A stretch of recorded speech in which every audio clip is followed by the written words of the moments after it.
Ce matin, l'opportunité m'est donnée de vous apporter la parole. Je ne suis pas venu seul. Je suis venu avec mon épouse, Madame Dominique Douré, ma très charmante épouse. C'est une grâce. Souvent, on le dit, mais c'est une grâce quand on a quelqu'un de fort qui te soutient, qui t'accompagne dans les choses. L'œuvre de Dieu n'est pas facile, mais quand quelqu'un te comprend et qui te suit, ça ouvre beaucoup de portes. Ça pèse déjà la maison et ça permet d'avancer. Je bénis le Seigneur pour sa vie. Amen. Amen. Et mon frère Blanchard, qui ne m'a jamais lâché, on est toujours ensemble. Ça. Voilà. Je vais juste ce matin nous apporter une petite exhortation. Une petite exhortation qui va nous permettre de comprendre peut-être quelque chose. Je prie que le Seigneur nous touche et qu'il nous enseigne. Quand j'ai eu Blanchard qui l'a sollicité que je vienne à intervenir, il m'a dit de me sentir libre. Sens-toi libre. Laisse-toi guider selon ce que le Seigneur te permet de dire. Je pouvais préparer une bonne prédication, un bon truc, et puis épater. Mais ce n'est pas ça l'objectif. L'objectif, c'est qu'on reçoit quelque chose et qu'au travers de ça, on la mette en pratique et qu'au travers de ça, on puisse grandir dans notre marche avec Christ. Amen. J'aimerais juste nous parler d'une simple chose, une petite chose, qui est le fondement même de la vie chrétienne. Sans ça, notre vie chrétienne n'a pas de direction. Sans ça, notre vie chrétienne, on marche certainement en vain. Et l'œuvre est naissante. Je crois que, comme l'œuvre est naissante, quoi de plus normal de s'attacher à cette chose dont je vais vous parler ce matin pour qu'on puisse grandir. Comme l'œuvre est naissante, il faut que je vous donne des choses qui vont faire que vous allez vous attacher et vous accrocher pour qu'ensemble vous puissiez faire grandir votre maison. Amen. Amen. C'est pour cela que je ne vais pas nous parler de grands discours. Je vais juste nous exhorter 2-3 petites choses sur la grâce de Dieu. La grâce de Dieu qui nous localise. La grâce de Dieu qui nous prend, qui nous saisit de notre état ancien et qui nous propulse. La grâce de Dieu qui fait que nous vivons et que d'un jour au lendemain, Dieu, quelle que soit notre situation, quel que soit le lieu où nous sommes, il va nous chercher et il nous met à une position. J'aimerais ce matin qu'on lise juste un livre. 2 Samuel 9, versets 1 à 13. J'ai choisi ce verset-là parce que ça a bouleversé au cours de la semaine. J'avais prévu parler d'une chose et il y a une situation qui s'est produite devant moi et qui a changé ma manière de voir les choses. Je crois que c'était quand j'ai mardi ou mercredi pour l'incendie évité. C'était mercredi. Mercredi, je crois. Mercredi, madame était sortie, était allée au travail, et donc moi j'étais à la maison. J'allume le gaz, la plaque chauffe, la plaque, et je vais faire bouillir des œufs. Parce que je me dis que je vais faire un peu de salade, je l'avais fait déjà, mais je vais mettre des œufs dans la salade pour partir au travail avec ça le soir, parce que je travaille le soir. Et il se trouve que je fais bouillir les œufs. Et en même temps, je devais aller chercher un truc avant de repartir au boulot. Donc je mets le feu, je mets les œufs au feu et je m'apprête. Dans un premier temps, je vais voir le feu. Le feu presque que je dis, j'ai encore le temps de mettre mes chaussures, le temps de mettre mes habits, puis après je vais éteindre. Et en faisant tout ça, j'oublie. Je sors, je ferme la porte et je m'en vais. Je reste là-bas pratiquement 1 heure à 1 heure et demie. Donc pour moi, je ne pensais même plus à ça. Je reviens. Dès que je m'approche de la maison, je sens une certaine odeur. Je me dis, mais c'est quoi? Je n'ai pas fermé parce que ça sentait un peu l'odeur de poubelle, un mélange de fumée, l'odeur de choses, parce que les œufs, c'est des choses. Donc, c'est quoi ça? Je n'ai pas fermé. On j'ouvre la porte. Et quand tu rentres chez moi, tu ouvres, tu as la cuisine là, donc tu vois directement dans la cuisine. Je vois que l'odeur est plus grande et je vois des saletés sur tout le mur. Donc, ce qui s'est passé, c'est que l'œuf et les œufs, ça a tellement bouilli, l'eau a tari, les œufs se sont éclatés et autour du feu, il y avait du plastique, des papiers, tout pour créer un incendie en quelque sorte. Wow. Tout pour créer un incendie. Je rentre. Donc la première des réactions, quand je vois ça, je suis déjà surpris qu'il n'y ait pas d'incendie. Et je me précipite vers la marmite. Je vois que le feu est éteint. Tout a explosé, tout est dessous, mais le feu est éteint et il n'y a pas d'incendie. Ça s'appelle la grâce de Dieu. Je n'ai rien mérité. Parce que la plupart du temps, quand ces situations-là arrivent, c'est un incendie. Donc je serais en train de venir et puis soit les pompiers allaient m'appeler pour dire ben, votre maison est en train de brûler, qu'est-ce que vous avez fait? Et donc, cette situation a permis que je me rende compte que, en fait, que je prie ou que je ne prie pas, que je gêne ou que je ne gêne pas, que je fasse tout ce que le Seigneur me demande ou que je ne le fasse pas, avant tout, c'est la grâce de Dieu. Avant toute situation, c'est la grâce de Dieu. Et c'est à cela qu'un chrétien doit s'attacher. La grâce de Dieu nous distingue. Je vais venir, mais je vais juste qu'on lise ce passage-là. Et 2 Samuel 9, à partir du verset 1er jusqu'au verset 13, il est dit, David dit, reste-t-il encore quelqu'un dans la maison de Saül pour que j'agisse avec fidélité envers lui à cause de Jonathan? Il y avait un homme attaché à la maison de Saül, nommé Tisba, que l'on introduisit auprès de Saül. Le roi lui dit, es-tu Tisba? Et il répondit, oui, pour te servir.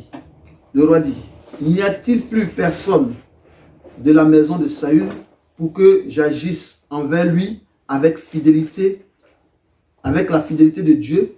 Tisba répondit au roi, il y a encore un fils de Jonathan qui est infirme des pieds. Voilà une situation. Je vais continuer, mais voilà une situation. David devient roi à la suite de la mort de Saül. On sait un peu ce qui s'est passé. Il y a eu des combats et David, au final, a été désigné roi d'Israël. Et voilà que David se souvient qu'il avait tissé une alliance avec Jonathan. Au-delà de ça, il se souvient aussi que Saül était son roi. Il a éprouvé beaucoup de peine lorsque Saül est décédé. Mais il se rend compte que lui, il est roi maintenant. Et il veut rendre à Saül le bien. Et il veut payer en quelque sorte l'alliance qu'il avait tissée avec Jonathan, son ami, qui est décédé en même temps que son père. Et donc, il est roi. Et il demande, est-ce que dans la maison de Saül, est-ce que c'est tout le monde qu'ils ont tué? Parce qu'à son temps-là, lorsque cette guerre s'est produite, lorsque les Philistins ont pris le royaume d'Israël, ils ont tué et Saül et son fils et toute sa famille. Donc Saül et David vient au pouvoir et il demande, il veut bénir, il veut payer en quelque sorte ce qu'il a payé en quelque sorte, comment je peux appeler ça, sa dette envers Jonathan.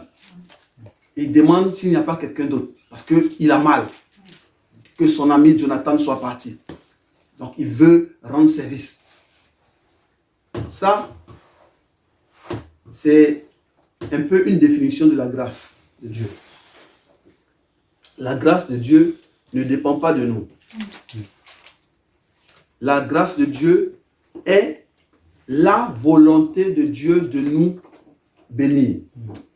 Est la volonté, ne dépend que de la volonté de Dieu. Ici, nous voyons que David, c'est lui-même qui décide de lui-même que je veux bénir quelqu'un. On ne l'a pas forcé. Il était devenu roi, il pouvait faire tout ce qu'il veut.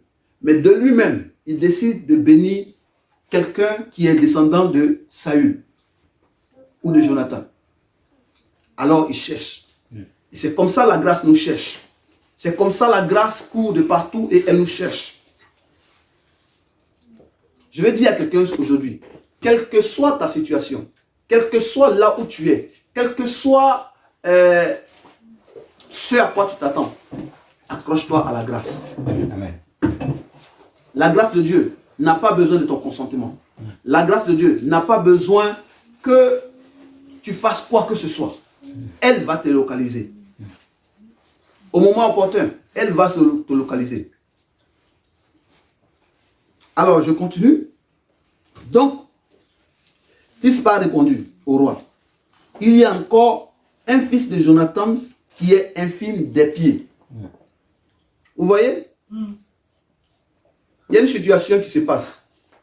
David, qui est l'image de Dieu, décide de son propre gré de bénir quelqu'un de la famille de Saül ou de Jonathan. Il pose des questions. Il veut se renseigner pour trouver quelqu'un qui appartient à la famille. Et la personne qu'on trouve et qu'on dit que c'est quelqu'un qui est attaché à la famille, qui connaît certainement les circonstances de la famille, qui connaît toute l'histoire de la famille, on lui pose une question. Il pouvait dire car simplement, il reste encore un enfant de David, mais de Jonathan. Mais il ne s'arrête pas là. Il dit, il précise, il est infirme des pieds. La grâce ne tiendra pas compte de ton état. La grâce ne tiendra pas compte de la situation dans laquelle tu te trouves. Elle cherche quelqu'un ou béni, à bénir. Est-ce qu'on me suit? La grâce ne va pas dépendre de ce que tu as en banque ou ce que tu n'as pas. La grâce de Dieu, elle nous est soumise, elle nous est transmise, elle nous est donnée gracieusement. Par qui? Par Christ, au moyen de la foi. Amen. C'est-à-dire que la grâce, elle est autonome, mais seulement tu dois de temps en temps, pas de temps en temps, tu dois avoir une foi en toi pour la booster en fait. Donc, notre grâce est gratuite. Notre grâce ne tiendra pas compte de notre état. Et je continue. Le roi lui dit, où est-il? Tisba répondit au roi, il est chez Maki, fils d'Amiel, à Lo-Débar. En fait, là quand on appelle Tisba pour demander est-ce qu'il y a encore quelqu'un, parce que Tisba c'était certainement la seule personne qui était encore là et qui connaissait bien la famille de Saül et de Jonathan. On l'appelle, on lui dit, ben écoute, première des choses, est-ce que tu connais quelqu'un qui appartient à la famille de Saül? Il dit oui, il y a quelqu'un, il y a un infime qui est là. On dit, il est où? Il lui dit, il est à cet enfant-là. Excusez-moi, je n'ai pas dit son nom, cette personne qu'il cherchait. Il s'appelle... Ah, merci. Mephibosheth. Et Mephibosheth est une traduction comment on appelle ça, de Baal. C'est une sous-appellation pour définir des gens qui adoraient Baal. Donc, en quelque sorte, il a une dénomination, il porte sur lui tous les fardeaux en quelque sorte. On sait que Dieu est les Baals. Le Mephibosheth est appelé adorateur ou fils de Baal. Vous voyez comment le poids de notre vie ancienne est sur nous. Vous voyez comment on est catalogué ou identifié par rapport à nos situations anciennes, nos pratiques de nos parents qui se faisaient. Comment on est catalogué au travers de ça. Et puis encore, ce Mephibosheth-là, apparemment, c'était un fils de Jonathan, mais lorsque il y a eu la guerre et que son père est décédé, il avait 5 ans en son temps-là. Et donc, sa nounou, comme on peut l'appeler aujourd'hui, voulait fuir avec lui. Il se trouve que, en fuyant, le petit, il tombe. Donc, il n'est pas né boiteux. Il n'est pas né malade. C'est juste les circonstances de la vie qui ont fait qu'il est devenu malade. Et c'est comme ça que nous sommes. Nous sommes certainement nés dans des familles où on connaît Christ. Nous sommes certainement nés dans des familles où on nous a élevés, éduqués dans de bonnes conditions pour que nous puissions être des sacerdoces royaux. Mais il se trouve que nous avons, au cours de nos chemins, heurté des choses et que nous avons changé de situation. Et donc, nous sommes boiteux. Mais Dieu ne regarde pas cela. Dieu ne regarde pas à notre état ancien. Il dit qu'il a donné Christ afin que nous soyons restaurés, régénérés, pour faire de nous un sacerdoce royal, un peuple acquis à sa cause, un royaume d'élus, n'est-ce pas? Et donc, malgré que on t'ait catalogué, malgré que on t'ait mis dans une situation qui n'avait pas de sens, malgré que toi-même, tu t'es considéré petit, Dieu veut t'accorder sa grâce. Dieu veut te bénir. Et c'est ce que nous devons garder. Si nous voulons que notre maison grandisse, si nous voulons que nous allions quelque part avec l'homme de Dieu qui nous guide, nous devons grandir, nous devons compter sur la grâce. Ce n'est ni par notre force, ni par notre intelligence. C'est la grâce de Dieu qui nous localise et elle nous conduit. Elle nous bénit au moment opportun. C'est ce qui est arrivé à Mephibosheth. Mephibosheth qui, d'infime, a été emmené dans un lieu où on appelle, comment on appelle ce village-là où on l'a emmené? Lo-Debar. En quelque sorte, un lieu d'oubli. Je veux dire à quelqu'un ce matin que quel que soit le lieu où on te met, Dieu ira te chercher. Le lieu où ta situation t'a fait oublier. On t'a dit que tu ne serais rien, que tu ne pourrais rien devenir, que tu n'as plus de valeur. Alors, oh lui là, laisse-le. Quand on demande après toi, oh lui là, il est quelque part, il est en train de boire des bières, il est en train de faire ça. Dieu peut te localiser à Lo-Debar. Dieu a une main, a un projet pour toi. Dieu a une faveur pour toi. Ce n'est pas encore fini. Tu es certainement découragé. Tu t'es renfermé sur toi-même. Tu as mis toutes les barrières. Dieu peut te localiser, malgré ton infinité. Alors voilà ce qui se passe. C'est que David envoie donc chercher Mephibosheth. Et la surprise, il le fait entrer. Quand il le voit, il lui demande, c'est toi Mephibosheth? Mephibosheth. Et voilà ce qui se passe. Le gars, il est tellement méprisant de sa personnalité. Il a tellement reçu de mauvais retours. que la Bible dit que lorsqu'il voit David, il se plie à terre. Le poids de la vie qu'il a subi, le poids des insultes, des moqueries, ont fait que Mephibosheth, on dit qu'il était fils de Jonathan, donc en quelque sorte, quelqu'un qui pouvait devenir, prétendre à la royauté. Mais tellement que le poids de la vie a fait, il ne se considérait plus. Mephibosheth ne se considérait plus. Et il se plie devant David. C'est vrai que David était roi, mais lui, il avait un sang royal pur. Mais tellement que les situations de la vie ont fait que Mephibosheth se retrouve à plier devant David, pensant que c'était juste la sentence de mort. Pourquoi? Parce qu'il a encore ce fait qu'il soit fils de Saül. Et on sait comment Saül a traité David. Donc certainement quand on l'a appelé, on lui a dit David t'appelle. Il a cru que c'était son arrêt de mort.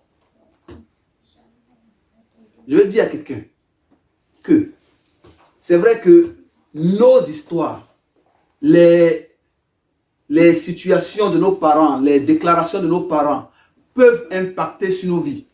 Mais c'est Dieu seul qui a le mot, qui a le dernier mot. C'est Dieu seul qui a le dernier mot. Oh, ton papa peut être endetté. Il peut t'avoir laissé une dette pas possible. Il peut avoir une mauvaise réputation qui fait que quand tu rentres chez toi, dans ta famille, on ne te considère pas. Tes cousins, tes nièces ou encore tes oncles ne te considèrent pas. Pourquoi? Parce qu'ils ont une mauvaise image de toi au travers de ton père. Ça peut arriver. Des parents où l'enfant, la mère a une mauvaise relation avec le père. Et en voyant son enfant, il voit son père. Donc, il a une mauvaise pensée de l'enfant. Il le critique, il l'insulte, il le met à part. Ça peut arriver. Mais laisse-moi te dire, la grâce de Dieu ne regarde pas tout cela. La grâce de Dieu ne porte pas tes fardeaux anciens. La grâce de Dieu ne te juge pas au travers par rapport à ce qui s'est passé avant. La grâce de Dieu, c'est cette grâce-là qui a fait. La Bible dit que au moment où nous étions pécheurs, où nous étions sans maître ni loi, il a donné son Fils unique, afin que quiconque croit en lui ait la vie éternelle. La grâce de Dieu nous sort de l'ordinaire et nous positionne à l'extraordinaire. Voilà ce qui va arriver à quelqu'un qui pensait à la mort. Quelqu'un qui pensait qu'il n'avait plus rien à perdre. Quelqu'un qui s'est même courbé parce que le poids de la vie a fait de lui un homme qui n'avait pas de choses, d'influence. Il se retrouve devant David, un roi. Le roi lui dit, c'est toi? Désormais, tu manges à ma table. Tout ce que j'ai pris à ton père ou à ton grand-père, je te le restitue. Puis, il lui donne des esclaves pour gérer ça, puisqu'il sait qu'il est infime. Il lui donne des esclaves pour fermer, pour couvrir son infimité, pour couvrir. Il lui donne des esclaves pour dire, désormais, toi, couche-toi, mange à ma table. Mais voilà ceux qui vont te servir. Tu seras juste là et la fortune va venir te sauver. Amen. Tu seras juste là. Amen. Amen. Je veux dire à quelqu'un, donnons notre vie à Jésus-Christ et ayons la foi en lui. C'est lui seul qui est mort, ressuscité et assis dans le trône de gloire et qui nous a donné toutes sortes de bénédictions. C'est ce que dit le livre d'Éphésiens. Toutes sortes de bénédictions nous ont été données par Jésus, par la grâce au moyen de la foi. Tu veux être béni, tu veux entreprendre, compte sur la grâce de Dieu. Tu veux te marier, tu veux prospérer dans un business, compte sur la grâce de Dieu. La grâce de Dieu, c'est pas qu'on n'a pas peur, mais on se dit que mon Dieu est plus fort que tout. Et que tel qu'il m'a mis, il ne m'abandonnera pas. Donc voici un peu l'histoire de quelqu'un qui, de rien, de mort, d'esclave, va s'asseoir à la table du roi. Pourquoi? Parce que la grâce de Dieu l'a localisé. Il y a une chose que j'aimerais également qu'on parle. C'est vrai que la grâce de Dieu nous sort de certaines situations. C'est vrai que la grâce de Dieu est une bénédiction pour nous. C'est vrai que la grâce de Dieu nous distingue, nous donne des capacités extraordinaires. C'est vrai que la grâce de Dieu nous amène dans des dimensions où nous n'espérions pas. Mais il faut faire très attention. Il faut faire très attention. Parce qu'il y a des obstacles à la grâce de Dieu. Il y a de véritables obstacles. C'est vrai que la grâce de Dieu, c'est un don. Quelque chose qu'on t'apporte de manière inespérée. Mais il y a des obstacles qui peuvent faire que tu peux perdre cette grâce-là. Je vais vous raconter une histoire que j'ai d'ailleurs eu à écouter et entendre sur Facebook par rapport au travail d'un homme de Dieu. Mais elle m'a tellement marqué, elle m'a révélé un peu ce qui était de la grâce et j'aimerais vous la raconter. Cet homme m'a dit que un jour, un matin, il se met en tenue de sport, jogging, basket, et il veut faire son footing. Donc il sort de sa maison et il commence à courir. Il court. Au bout de 500 mètres, il y a une dame qui est bien habillée comme si elle partait au travail, joliment, et qui marchait devant lui. Donc lui il court, et du coup la dame commence à courir aussi. Pam, pam, pam, pam, pam, pam. Elle court. La grande enjambée, lui aussi, il est derrière, il court. À un moment donné, qu'est-ce qui se passe? Il voit que la dame est devant lui. Donc, qu'est-ce qui se passe? Il dit, mais non, c'est pas normal. Comment une femme va être devant moi? Donc, lui, pim, pim, pim, il se met à courir à double pour dépasser la femme. Et effectivement, il dépasse la femme. Donc, il est tout satisfait. Ah, comment ça, une femme, en plus, elle est même pas bien en tenue de sport, et puis elle veut me dépasser. Donc, il est tout satisfait d'avoir dépassé la femme. Et tout d'un coup, la dame encore, je ne sais pas c'était quoi son objectif, mais elle a doublé d'effort et elle vient le redépasser. Il s'arrête, il dit, mais c'est pas possible. Elle est en talon, elle n'est pas en tenue de sport. Comment ça se fait qu'elle vient me dépasser? Je vais dire à quelqu'un ce matin, la grâce de Dieu a horreur des orgueils de la vie. Regarde le monsieur, l'homme de Dieu, il ne savait pas quelle était la capacité ou bien la valeur de cette dame-là. Il ne sait pas si c'était une ancienne championne du monde. Il ne sait pas si la course ou bien la course de fond, c'est comme de l'eau à boire pour la dame. Mais parce qu'il a dépassé, à un moment donné, l'orgueil fait que il veut la dépasser. Tu es là. Tu as certainement des capacités, mais ne te juge pas en fonction des autres. Tu es là. Tu as certainement de la valeur, mais ne juge pas. Ne te juge pas en fonction de la grâce que l'autre aura reçue. Tu ne sais pas quelle grâce l'autre a reçue. Tu ne sais pas quelle capacité de coureuse de fond qu'elle avait développée. Alors, ne te juge pas. Compte sur la grâce de Dieu. La grâce de Dieu localise chacun en son temps.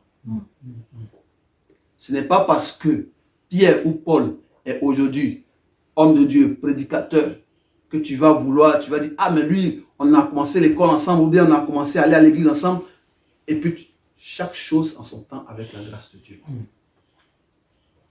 Ça peut arriver qu'au même moment, vous avez la même grâce. Mais même si au même moment, vous avez la même grâce, il y aura toujours une différence de grâce. Je ne sais pas si vous me comprenez. La grâce de Dieu est individuelle. Et elle agit au moment particulier pour une vie, dans la vie de quelqu'un. Donc, ne sois pas jaloux, ne sois pas orgueilleux face à quelqu'un, à un frère qui est béni avant toi. Dans une situation. Vous priez tous deux pour la maladie. Vous êtes malade. Ou bien vous cherchez un emploi. Vous priez tous deux. Et du jour au lendemain, le gars il vient. Ah, j'ai décroché un emploi. Et puis ça te met dans une situation. Non. La Bible dit, réjouissez-vous avec ceux qui se réjouissent. Donc réjouis-toi. Parce que quand tu vois sa grâce arriver, c'est que pour toi elle est derrière. Amen. Amen. Et j'aimerais juste qu'on lise 1 Corinthiens 15, 10.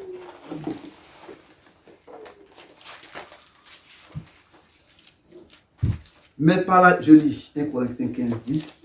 Mais par la grâce de Dieu, je suis ce que je suis. Et sa grâce envers moi n'a pas été inutile. Au contraire, j'ai travaillé plus que tous. Il dit, même par la grâce de Dieu, je suis ce que je suis. C'est-à-dire qu'il n'a pas envié quelqu'un. Il n'a pas regardé à ce que, en ce temps-là, il y avait Pierre, il y avait encore les Matthieu, tout ça. Mais ceux-là, ils sont des puissants, ils sont des puissants apôtres. Il n'a pas regardé à cela. Il est resté tel qu'il est, dans la vision que Dieu lui avait donnée. Dieu t'a-t-il donné une vision? Dieu t'a-t-il dit, viens dans cette assemblée? Ne regarde pas au nombre. Ne regarde pas à ce que vous êtes aujourd'hui.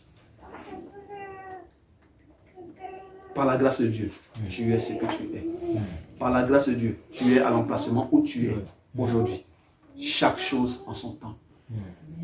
Amen. Amen. Deuxième chose. Il y a aujourd'hui, c'est une mode, hein, désolé si j'en parle. Il y a aujourd'hui partout des prédicateurs. Il y a aujourd'hui partout des serviteurs, servantes de Dieu qui vont te donner toutes les révélations, qui vont te dire tout. J'aimerais juste qu'on dise une chose et comprendre que la grâce de Dieu, il faut faire aussi attention à nos rencontres. Acte 22, versets 3 à 4. C'est Paul qui parle. Paul dit, moi, je suis un juif, né à Tasse de Sicile, mais j'ai été élevé dans cette ville et éduqué au pied de Gamaliel, dans la stricte conformité de la loi de nos pères. Alors, voici une situation. Paul est juif. Paul, la race juive, c'est le peuple élu de Dieu. Donc Paul est un enfant de Dieu. Voilà qu'au cours de sa vie, il va faire une rencontre particulière qui va changer sa manière de voir les choses. Paul, il dit ici lui-même que je suis juif. Donc j'ai la grâce de Dieu sur moi. Mais il dit encore, j'ai été éduqué. Par qui? Par Gamaliel. Alors les Gamaliel, je vais vous dire, ce sont ces hommes de Dieu ou ces personnes qui connaissent la vérité de Dieu, mais qui ne vous diront jamais que la grâce est là pour vous. Ils vont vous éduquer de telle sorte que vous soyez sous leur emprise. On sait comment l'éducation de Gamaliel a transformé la pensée de Paul. Paul est devenu un persécuteur de l'Église. Pourquoi? Parce qu'il ne croyait plus que la grâce existait. Parce qu'il ne croyait plus en ce que Jésus-Christ était le Fils de Dieu. Parce que Gamaliel lui avait dit que la loi était au-dessus de la grâce. Voilà comment certaines personnes perdent leur grâce, perdent la faveur inexprimée de Dieu au travers des enseignements que nous recevons souvent. Je dis à quelqu'un, tu es attaché à ton homme de Dieu, à ton pasteur, accroche-toi à lui. Les écoutes. Mange l'enseignement de ton pasteur. Abreuve-toi de cela. Que ce soit cela qui te forge. Avant de mettre quelque chose, Paul dira lui-même plus tard, afin de ne pas être ballotté par tout vent de marée, il faut que vous soyez solidement attachés. Et la solidité viendra de ce que votre homme de Dieu, votre pasteur vous dira d'abord. Raison pour laquelle je n'ai pas voulu préparer un message qui allait peut-être vous parler d'une doctrine comme ça, alors que votre homme de Dieu ne vous a pas encore, ou bien vous enseigner autrement. La grâce, c'est ce que Dieu nous donne et qu'on peut expliquer facilement. Tu veux grandir, fais attention à ce que tu écoutes. Car la foi vient de ce qu'on entend, et ce qu'on entend vient de Dieu. Nous qui nous promenons facilement sur les réseaux, il faut qu'on fasse attention à ce que nous écoutons. Avant d'écouter ce que l'homme de Dieu, il peut être oint, il peut avoir une révélation, mais avant de l'écouter, nourris-toi premièrement de la nourriture de chez toi. Et compte sur la grâce de Dieu. Une parole qui va te dire que la grâce n'existe pas, c'est une parole contre Christ. Quand on est chrétien, et qu'on est certainement, je sais que presque tout le monde, ça fait quand même presque 5 ans, 6 ans que je connais beaucoup. Donc, je sais que vous n'êtes pas un bébé spirituel. Quand on commence une œuvre qui est comme ça, elle commence toujours. J'ai jamais vu une œuvre chrétienne qui commence avec 100, 200, 300, 1000, 10 000 personnes. Il y a les faibles commencements. Et les faibles commencements s'enracinent, se développent en fonction de comment on est fidèle à celui qui est notre guide. Je souhaite pour vous en tout cas que vous soyez attachés à la parole d'abord premièrement de ce que votre homme de Dieu, votre guide va vous dire. C'est pour lui. Parce que c'est lui qui reçoit de Dieu.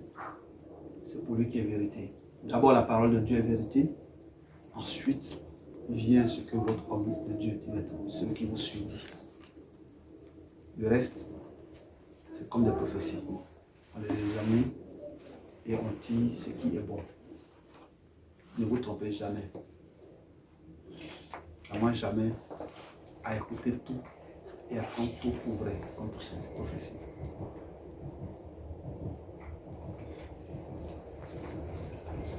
Je ne sais pas si j'ai fait assez de temps, mais voilà en quelque sorte les enseignements que je voulais qu'on retienne. La grâce de Dieu nous localise à tout moment. Elle est disponible. Tu n'as pas besoin d'effort. Tu n'as pas besoin d'être archibishop. Seulement, toi, accroche-toi à l'homme de Dieu qui est attaché à ton ministère. Et tu verras que la grâce de Dieu te visitera. Blanchard est là.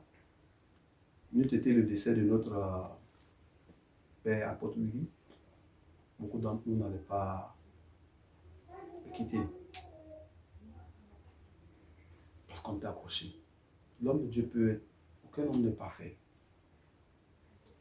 Aucun homme n'est parfait. L'homme de Dieu est encore plus difficile. Donc, si vous avez fait le choix d'être dans cette assemblée, accrochez-vous, soyez fidèles et Dieu va vous surprendre. Dieu va vous surprendre. Dieu va vous surprendre. Je connais Blanchard depuis longtemps. Je sais son amour pour Christ. Dieu va vous surprendre. Pour ceux qui avaient perdu cet amour de Christ, accrochez-vous et Dieu vous surprendra. La grâce est disponible. Elle est disponible. Elle peut changer des situations qui étaient mortes. Elle peut ouvrir des portes qui étaient fermées. La grâce est disponible. Et Dieu cherche. Dieu a les mains tendues comme ça. Il cherche. Qui bénit. On va se lever. On va tout tomber.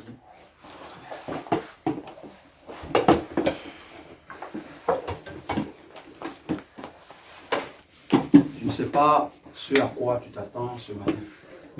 Quand tu as quitté la maison, certainement tu t'es posé, tu as eu à affronter un défi. Je veux seulement ce matin que tu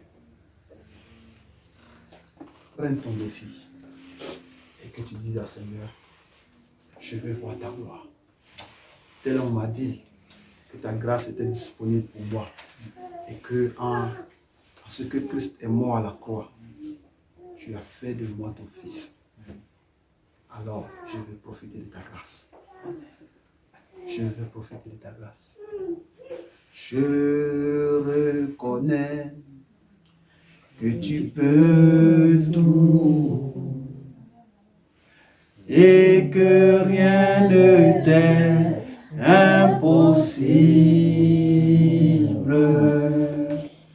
Je reconnais que tu peux tout et que rien ne t'est impossible.